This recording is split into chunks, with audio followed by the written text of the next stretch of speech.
우리 함께 사도신경으로 신앙 고백하시겠습니다. 나는 전능하신 아버지 하나님 전지의 창조주를 믿습니다. 나는 그의 유일하신 아들 우리 주 예수 그리스도를 믿습니다.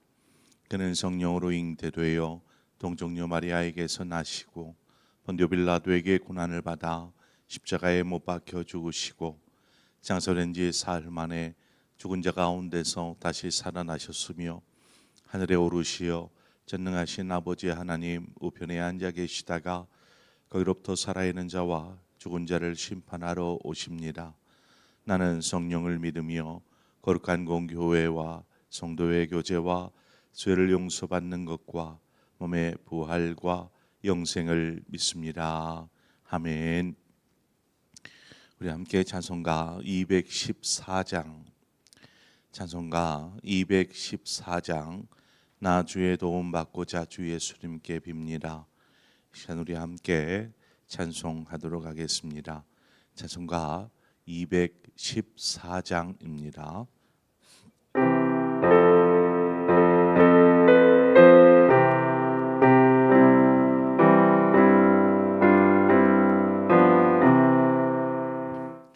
나 주의 도움 받고자 주 예수님께 빕니다.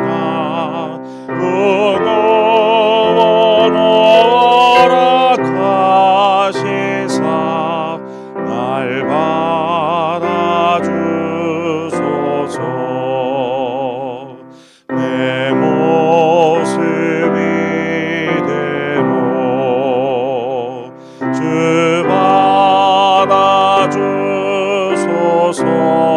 받아주소서. 날 위해 돌아가신 주 날 받아주소서. 큰 죄에 빠져 영주그 날 위해 피 흘렸으니 주 영상대로 빚으사 날 받아주소서. 내 모습 이대로 주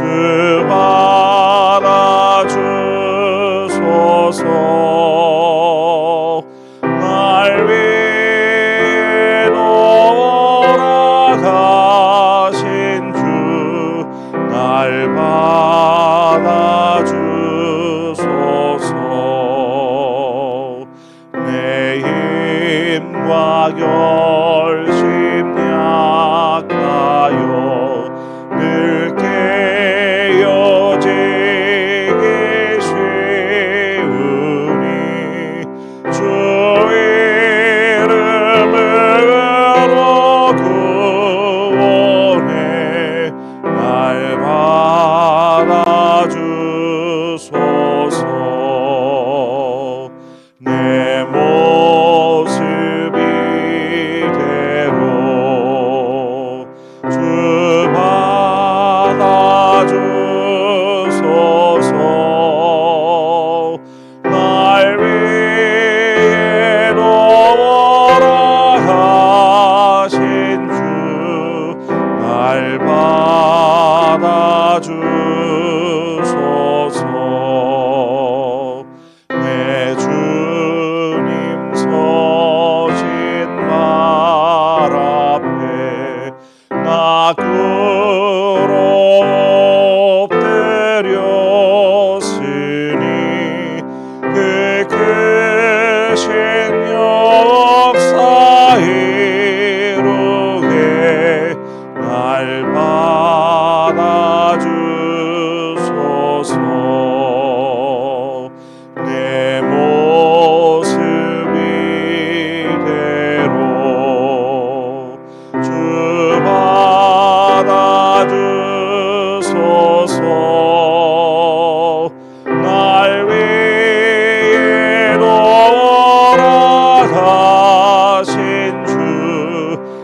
날 받아 주소서.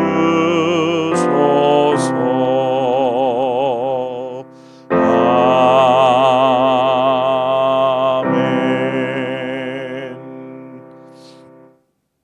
하나님 말씀 보겠습니다. 역대하 29장 3절에서 9절의 말씀입니다. 역대하 29장 3절에서 9절의 말씀 한 절씩 교독해서 보겠습니다. 역대하 29장 3절입니다. 첫째 해 첫째 달에 여호와의 전 문들을 열고 수리하고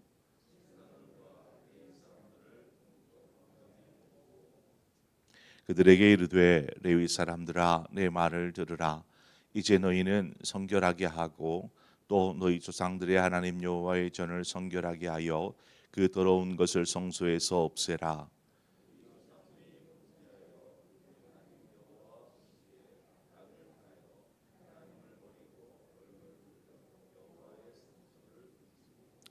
또 낭실의 문을 닫으며 등불을 끄고 성소에서 분향하지 아니하며 이스라엘이 하나님께 번제를 드리지 아니하므로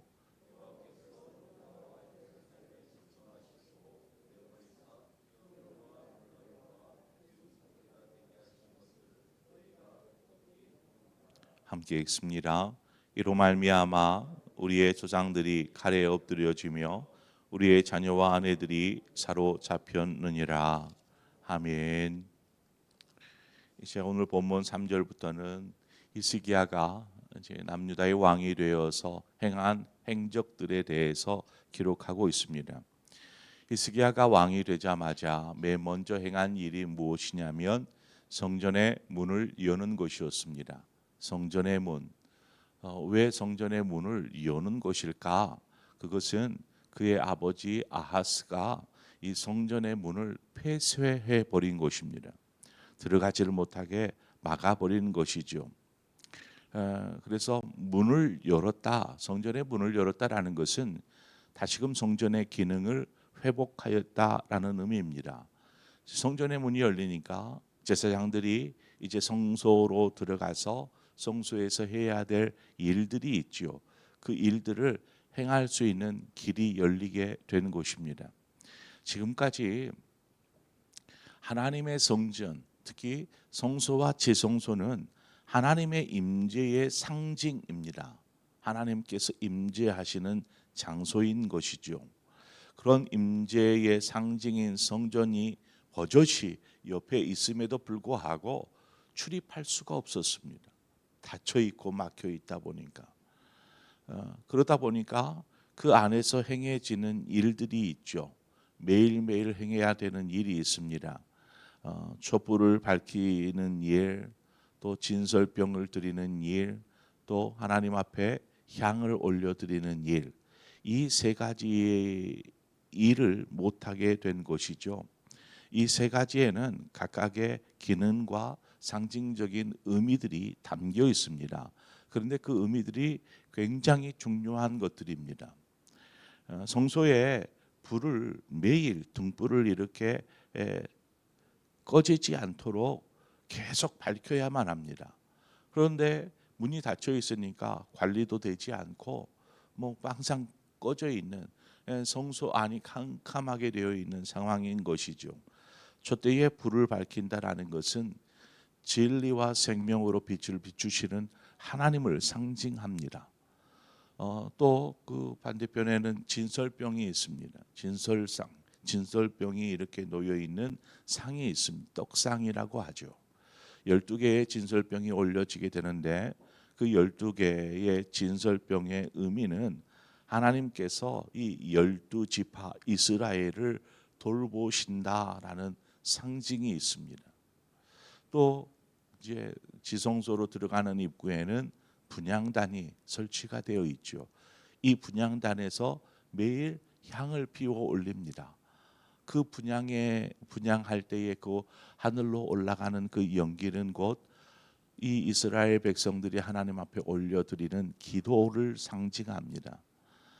그러니 이 세 가지를 통해서 제사장들이 성소에 들어가서 이 세 가지를 점검하고 매일같이 이 세 가지가 하나님 앞에 올려지게 해서 하나님과 이스라엘 사이에 계속되어지는 교제를 의미하는 이 세 가지가 지금 아하스 왕으로 인해서 멈춰버렸는데 단절되어 버린 것이죠. 하나님과의 교제가 이어져야 되는데 이 교제가 막히고 단절되어 버린 것입니다. 우리가 이 이야기를 창세기에서 하지 않습니까? 하나님과 사람 사이에 이 벽으로 막혀서 관계가 끊어져 버린 이 벽은 무엇입니까? 죄라고 우리는 부르지요. 하나님과 사람 사이의 죄가 이렇게 관계를 단절시켜 버리듯이 지금 성전의 문이 막혀 버림으로 인해서 이스라엘과 하나님 사이에 관계가 끊어져 버린 상황입니다. 히스기야가 왕이 되자마자 이것을 맨 먼저 회복시키고 있는 것을 보게 됩니다.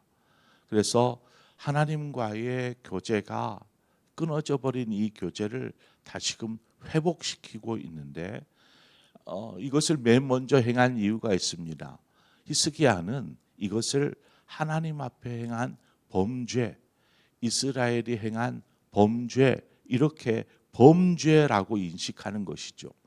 하나님과의 관계가 끊어져 버린 것을 범죄라고 인식하는데 여러분은 어떻게 생각하십니까? 하나님과의 관계가 멀어져도 우리는 그것이 죄라고 인식하지 않습니다.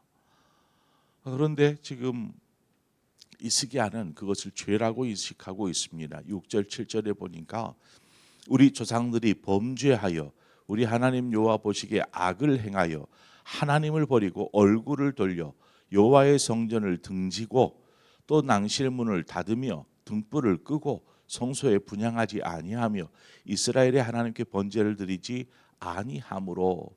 자, 여기서 히스기야가 이야기하는 것이 범죄였습니다. 하나님이 보시기에 악을 행하였다라는 것이죠. 성전 문이 닫힌 것은 하나님을 향한 마음이 닫혀버리고 또 마음이 닫혀버리자 얼굴을 돌려버리는 것입니다. 이 일이 하나님 앞에서 얼마나 큰 범죄인가, 이것은 북이스라엘이 알려줍니다. 북이스라엘이 하나님 앞에 등을 돌리고 하나님 앞에 마음을 멀어져 버린 이 북이스라엘이 그 모습을 보여줍니다. 히스기야가 왕이 되고 6년째 되는 해에 북이스라엘은 아수르라는 나라에 의해서 멸망을 당합니다. 완전히 이제 멸망을 당하는 것입니다. 역사 속에서 그 이름이 지워지는 것이죠. 그 북이스라엘 멸망의 가장 근본적인 원인을 꼽으라고 한다면 바로 하나님을 버린 것입니다. 하나님께로부터 등을 돌리는 것이죠. 그 행위는 그 내용은 우상 숭배에 있었습니다. 하나님께 등을 돌리고 우상을 섬기는 이 행위를 이 북이스라엘이 행한 것입니다. 하나님의 선지자들, 여러 선지자들을 보내시죠. 북이스라엘에 보내서 저들로 하여금 하나님께로 돌이키기를 계속 선지자들은 촉구합니다. 하나님께로 돌아오라, 돌아오라. 그렇게 촉구하였지만 북이스라엘은 전혀 듣지를 않았습니다. 그리고 결국 히스기야가 다스리던 6년째 되는 해 북이스라엘은 멸망을 당하고 말았습니다. 만약 히스기야가 하나님 앞에서 등을 돌리고 있는 것을 범죄라고 인식하지 않고 있었다라면 남유다 역시 북이스라엘과 같은 결과를 맞이하게 되었을 것입니다. 여러분, 어떤 상황에서도 여러분 안에 성전의 문이 닫히지 않도록 해야 합니다. 어떤 상황에서도. 즉 하나님과의 관계가 멈춰지지 않도록 지속되도록 해야 한다라는 것입니다. 그래서 어떤 여러분의 삶에 어떤 문제가 있든지 여러분들이 어떤 처지에 있든지 이것들을 하나님 앞에서 하나님과의 관계 속에서 풀어가야 한다라는 것이죠. 각자 내 마음이 뭐 어떤 상황이 여의치 않는다 하여 하나님의 성전에 들어간 문을 닫아버리면 그것은 결국 우리가 하나님 앞에 범죄함이요, 그 범죄함으로 인하여서 결국 북이스라엘과 같은 처지에 이를 수 있다라는 것을 가르쳐 주고 있습니다. 히스기야 왕이 이제 제사장들과 레위인들을 불러 모읍니다. 그들을 불러 모아서 그들에게 이르기를 5절 중반 이하에 보면 이제 너희는 성결하게 하고 또 너희 조상들의 하나님 여호와의 전을 성결하게 하여 그 더러운 것을 성소에서 없애라, 이렇게 말씀합니다. 아하스, 그러니까 히스기야의 아버지 아하스가 아수르에 가가지고 아수르의 수도였던 다메섹에 그 우상의 신전을 보았습니다. 뭐 큰 나라이니까 얼마나 크고 웅장하고 그렇게 그 제단을 만들어 놓았겠습니까? 그것을 보고 예루살렘 성전에 그대로 그 제단을 본따서 만들어 놓습니다. 그리고 그 제단을 만들어 놓는 것이 그냥 상징적으로 만들어 놓는 것이 아니고 그 아수르의 신을 이 제단에서 섬기면서 제사하는 것이죠. 이것이 어디에 있었느냐? 예루살렘 성전 안에 자리했다라는 것입니다. 예루살렘 성전 안에다가 우상의 신전을 만들어 이렇게 그 제단을 만들어 놓고 거기에서 버젓이 우상에게 제사가 드려졌다라는 것입니다. 얼마나 통탄할 만한 일입니까? 성결해야 될 하나님의 성전이 지금 우상으로 더럽혀진 채 오래도록 그렇게 되어 있었다라는 것입니다. 성전의 문은 걸어 잠겨 있고 우상의 제단이 만들어져서 거기서 우상을 향한 제사가 드려지는 이 예루살렘 성전의 모습. 마태복음 21장에 보면 주님께서 성전에 올라가실 때에 성전에서 정화하는 사건이 일어납니다. 주님께서 예루살렘 성전에 가셨을 때 성전에서 매매하는 자들을 보셨죠. 돈을 바꾸는 사람들을 보셨습니다. 그래서 주님이 그들의 돈 바꾸기 위해서 이렇게 상을 펼쳐놓고 하는 이 상을 엎어버리고 짐승들을 이렇게 판매하는 이러한 것들을 보면서 이들을 막 소리를 치십니다. 그들을 내쫓으시죠. 그러면서 하시는 말씀이 내 집은 만민이 기도하는 집이라 불릴 것인데 너희는 강도의 소굴이 되게 하였도다 하면서 그냥 이걸 다 엎어버리십니다. 신앙의 회복은 다른 데에 있지 않습니다. 신앙의 회복은 먼저 하나님 앞에 돌아서는 것입니다. 그리고 하나님과의 관계를 가로막고 있던 장애물, 죄를 제거해 내는 것입니다. 이때부터 회복은 일어납니다. 우리의 영혼의 회복, 삶의 회복들이 하나님과의 바른 관계 속에 있을 때에 회복이 되어집니다. 왜냐? 이것이 하나님께서 인간을 창조하신 창조의 질서이기 때문에 그렇습니다. 이것을 제쳐놓고 어떻게 해서든 문제부터 해결하고 보자. 이 문제 해결하고 나면 제가 하나님을 위해서 이렇게 하는 것은 잘못된 것입니다. 8절에 보면 여호와께서 유다와 예루살렘에 진노하시고 내버리사 두려움과 놀람과 비웃음거리가 되게 하신 것을 너희가 똑똑히 보는 바라. 아하스 왕 때의 남유다는 어땠습니까? 주변 나라들에 의해서 짓밟히고 또 주변 나라들에 그렇게 공격받는 그런 동네 북과 같은 신세였지 않습니까? 이 나라에서 치고 가고 저 나라에서 공격해 와가지고 또 쑥대밭을 만들고 가고 또 이쪽 나라에서 와가지고 공격하고 또 저쪽에서 공격하고 하면서 완전히 괴롭힘을 당하는, 고통당하는 그러한 나라가 남유다였습니다. 그때에 아하스 왕은 그 원인을 뭘로 보았느냐? 우리가 군사력이 약해서 그렇지, 이렇게 생각하였습니다. 우리가 군대가 막강하였다라면 저들이 우리를 공격해 올지라도 우리가 싸워서 이겼을 텐데라고 생각하는 것이죠. 이런 아하스의 분석, 그러나 히스기야는 그 원인을 하나님과 하나님의 전을 벌인 까닭이다라고 보았습니다. 자, 이 두 사람의 그 원인 분석이 다르더라는 것입니다. 아하스의 분석은 매우 현실적이었습니다.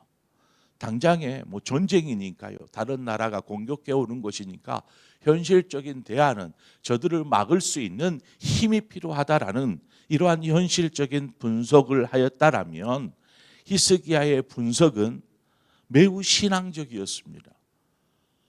저들이 공격해 올지라도 우리가 하나님과의 관계를 회복하면 하나님께서 저들을 막아주실 것이다라는 신앙적인 분석을 내놓은 것입니다. 그래서 한 사람은 문을 닫아놓은 채 있었고 한 사람은 문을 열고 있는 것이죠. 여러분은 삶에서 일어나는 일에 대하여서 현실적인 대처를 우선으로 하십니까? 아니면 신앙적인 대처를 먼저 하십니까? 바로 여기에서 우리의 신앙의 모습이 드러나는 것입니다. 그냥 내 발에 발등에 불 떨어졌으니까 이거 불 끄느라고 정신없이 우왕좌왕 바쁘게만 움직이는 내 삶이 아니라 문제가 있을 때에 겸손히 하나님 앞에 돌아서서 하나님 어찌합니까? 하나님의 도우심을 구하고 앞서 성소에 들어가서 이 세 가지 기능들이 있지 않았습니까? 하나님과의 매일 교제를 통해서 하나님께서 진리와 생명으로 비추시고 우리를 돌보시고 우리의 기도를 들으시는 하나님, 그 하나님 앞에 나아가는 것입니다. 우리가 하나님의 자녀인 이유가 무엇입니까? 하나님의 자녀다라는 것, 그것은 우리가 하나님을 섬기고 예배하기 위함입니다. 하나님의 자녀이기 때문에, 하나님의 백성이기 때문입니다. 그때에 하나님은 우리의 하나님 아버지시기에 우리의 보호자가 되어 주시고 우리의 삶의 인도자가 되어 주십니다. 이것이 하나님과 우리 사이의 언약입니다. 하나님과 하나님의 백성 사이의 언약. 그러므로 너희가 나를 떠나지 아니하고 나를 섬기면 내가 너희를 지키겠다 하신 하나님의 약속인 것이죠. 그 약속을 따라 우리가 하나님 앞에 서는 것입니다. 늘 언제나 하나님을 바라보면서 하나님에게서 등을 돌리는 사람이 아니라 문제가 있을 때 더더욱 하나님을 의지하고 찾는 자 되어서 하나님의 돌보심과 인도하심을 경험하시는 저와 여러분의 삶 되어지기를 주님의 이름으로 축원드립니다. 함께 기도하겠습니다. 좋으신 하나님 아버지, 은혜와 사랑을 감사합니다. 이 새벽 우리를 깨우시고 하나님의 전으로 우리를 불러주신 아버지, 오늘 이 시간 하나님 앞에 엎드려서 우리의 삶을 주님 앞에 아뢰며 주님과의 교제 속에서 하나님 우리의 모습을 있는 그대로 주님 앞에 내려놓습니다. 또한 우리의 삶의 문제뿐만 아니라 우리가 간구해야 될 제목들을 가지고 주님 앞에 나아갈 때에 주님 우리의 기도를 들으시고 또 우리의 삶 가운데 찾아오셔서 우리를 선한 길로 인도하여 주옵소서. 이처럼 하나님께서 우리의 인생 전부를 하나님께서 맡아주시고 인도하여 주심으로 하나님의 살아계심을 늘 증거하는 우리의 신앙이 되게 하여 주옵소서. 예수님의 이름으로 기도합니다. 아멘. 오늘 이 시간 우리 함께 기도할 때에 말씀을 생각하면서 하나님 우리의 신앙이 닫혀지지 않게 하여 주옵소서. 그래서 일이 있을 때 더더욱 하나님 구하고 찾게 하여 주시고 무슨 상황에서든지 그저 현실적인 문제 해결만을 바라보는 것이 아니라 신앙적인 마음으로 하나님 앞에 뜻을 구하고 길을 열어달라고 간구할 수 있는 그런 믿음의 사람으로 서가게 해달라고 말씀을 생각하면서 함께 기도하고 더불어서 우리 여러분의 가정과 자녀들을 위해서 기도하고 또 각자의 기도의 제목으로 기도하시다 자유롭게 돌아가시겠습니다. 함께 기도하겠습니다. 하나님 아버지, 이 새벽 우리를 불러주신 것을 감사합니다. 하나님께서 오늘 이 시간 우리를 하나님의 성전으로 불러주셨습니다. 우리도 생각지 않는 발걸음이 주님의 성전을 향하여 이 시간